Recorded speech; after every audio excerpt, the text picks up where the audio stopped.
வணக்கம் நண்பர்களே. இன்றைக்கி வழக்கம் போல் ஒரு கலக்கலான கதை மற்றும் செய்தியோடு உங்களை அணுகியிருக்கிறேன். ஒரு மன்னன் என்ன பண்ணுவார், தினமும் நகர்வலம் போவார்.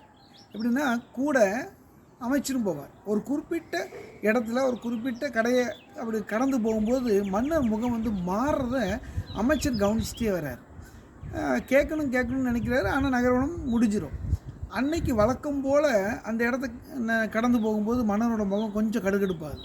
இப்போ அமைச்சர் கேட்டுடுறாரு, மன்னர் நானும் 2-3 நாளாக கவனிச்சிட்டு இருக்கிறேன், என்ன இந்த இடத்துக்கு வரும்போது உங்களுடைய முகம் கொஞ்சம் மாறுதே அப்படின்னு. உடனே மன்னர் சொல்கிறார், ஆமாம் அமைச்சரே, நானே கூட சொல்லணுன்ட்டு இருந்தேன், இந்த கடையில் யார் இருக்கா அப்படின்னா. கடை பூட்டியிருக்கு, தெரியல மன்னான்னு. இல்லை எனக்கு என்னன்னு தெரில, இந்த கடையில் இருக்கிறவனை நமக்கு ரொம்ப கடுப்பாக இருக்குது, அவனை சிறைச்சேதம் பண்ணோன்னு எனக்கு தோணிகிட்ருக்கு அப்படின்னு. என்ன நான் சொல்கிறீங்க, இவர் ஏற்கனவே பார்த்துருக்கீங்களா நீங்கங்கிறார். இல்லை நான் இது வரைக்கும் பார்த்ததே இல்லைன்னு. என்ன எதனால் இப்படி தோணுது அப்படின்னு எனக்கு தெரியல அப்படிங்கிறாரு மன்னர். சரி அப்படியே பேசிட்டு போயிடுறாங்க. ஆனால் அமைச்சருக்கு அது உறுத்திட்டே இருக்குது, ஏன் இவருக்கு இந்த மாதிரியான திங்கிங் வருது அப்படின்னு. அவர் என்ன பண்ணுறாரு, ஈவினிங் அமைச்சராக இல்லாமல் ஒரு சாதாரண வாடிக்கையாளராக அந்த கடைக்கு வர்றார். அது என்ன கடைன்னா சந்தனக்கட்டை வியாபாரம் பண்ணுற ஒரு கடை. அவர்கிட்ட பேச்சு கொடுக்குறாரு, என்னப்பா எப்படிப்பா போயிட்டுருக்கு உன்னுடைய வியாபாரமெல்லாம் அப்படின்னு. அவர் சொல்கிறாரு, எங்கே சாமி கூட்டமாக வராங்க எல்லாம் வந்து நல்லா முகத்தை மோந்து பார்த்துட்டு கட்டையை வச்சுட்டு போயிடுறாங்க, யார் வாங்க மாட்டேங்கிறாங்க, என்ன பண்ணுறதுனே தெரியல அப்படிங்கிறாப்புல. அப்புறம் பேசிகிட்டு இருக்கும் பொழுது அவர் சொல்கிற ஒரு விஷயம் அமைச்சருக்கு தூக்கி வாரி போடுது, ரொம்ப அதிர்ச்சியாக இருக்குது. என்ன சொன்னான்னா, நான் இந்த நாட்டு மன்னன் எப்போ சாவான்னு எதிர்பார்த்துட்ருக்கேன் அப்படி. ஏப்பா என்னப்பா இப்படி ஒரு விபரீத ஆசைன்னு.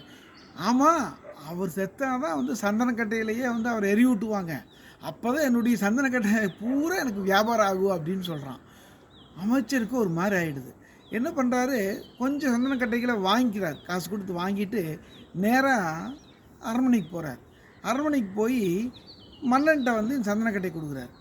அவர் நல்லா பார்த்து நல்லா மோந்து பார்த்துட்டு சூப்பராக இருக்குது அந்த கட்டைங்கும் போது அவர் சொல்கிறார், மன்னா நீங்கள் வழக்கமாக போகிற இடத்துல உங்களுக்கு கொஞ்சம் இதாக இருக்குதுன்னு சொன்னீங்க இல்லையா, அது சந்தனக்கட்டை வியாபாரம் பண்ணுறவர் தான். நான் இன்றைக்கி போயிருந்தேன், அவர் மன்னனுக்காக இந்த நீங்கள் பரிசாக கொடுத்துருங்க அப்படின்னு சொல்லி கொடுத்துட்டாருன்னாப்புல. ஆனால் அமைச்சர் வாங்கிட்டு வந்தது காசு கொடுத்து தான் வாங்கிட்டு வந்தார், அமைச்சர்னு சொல்லிக்காம தான். ஆனால் இங்கே அமைச்சர் உங்களுக்காக அவர் கொடுத்தாருன்னு சொல்லிடுறாரு. உடனே மன்னர் யோசிக்கிறார், அடடா இவ்வளவு நல்ல மனம் கொண்டவனையாக நான் சிறைச்சேதம் பண்ணணும்னு நினச்சேன், ரொம்ப தப்புப்பா அப்படின்னு சொல்லிட்டு ஒரு பொன்முடி பெருத்து அமைச்சர் கையில் கொடுத்து கொண்டு போய் கொடுத்துருப்பா அவர் கையில் அப்படிங்கிறார். அமைச்சர் சந்தோஷமாக எடுத்துகிட்டு அந்த வியாபாரிகிட்ட வராப்புல, இங்கே பாருப்பா நீ கொடுத்து சந்தனக்கட்டை நான் மன்னரை போய் பார்க்க போயிருந்தேன், அவருக்கு நான் பரிசாக கொடுத்துட்டேன், அவர் இந்த பொன்முடிப்பு கொடுத்தாருன்னு சொன்னோன்னே அவர் ரொம்ப சந்தோஷப்பட்டார். அடடா இந்த மன்னனையாக நான் சாகணும்னு நான் நினச்சோன்னே ரொம்ப தப்பாச்சு, ரொம்ப நல்ல உள்ளம் கொண்டவராக இருக்கார் அப்படின்னு அவர் முடிவு பண்ணார். இந்த கதையில் என்ன தெரிய வருதுன்னா, 2 பேருக்குமே எதிர்மறை எண்ணம் இருந்தது. இவர் மன்னன் சாகணுன்ட்டு இருந்தார், மன்னன் எதுக்குன்னே தெரியல அந்த வியாபாரி கொல்லணுன்ட்டு இருந்தார். அந்த எதிர்மறை வைப்ரேஷன் இருக்கு இல்லையா, அதுதான் 2 பேருக்குள்ளே டிரான்ஸ்ஃபர் ஆகிருக்கு. இப்போது அந்த அமைச்சர் செய்த காரியத்தால் 2 பேருக்குள்ளேயே நேர்மறை எண்ணமாக அது மாறிச்சு. நாமளும் வாழ்க்கையில் எதை எப்படி ஏற்றுக்கிறோமோ அதை பொறுத்து நம்மளுடைய வாழ்நாள் நல்லா இருக்கும்.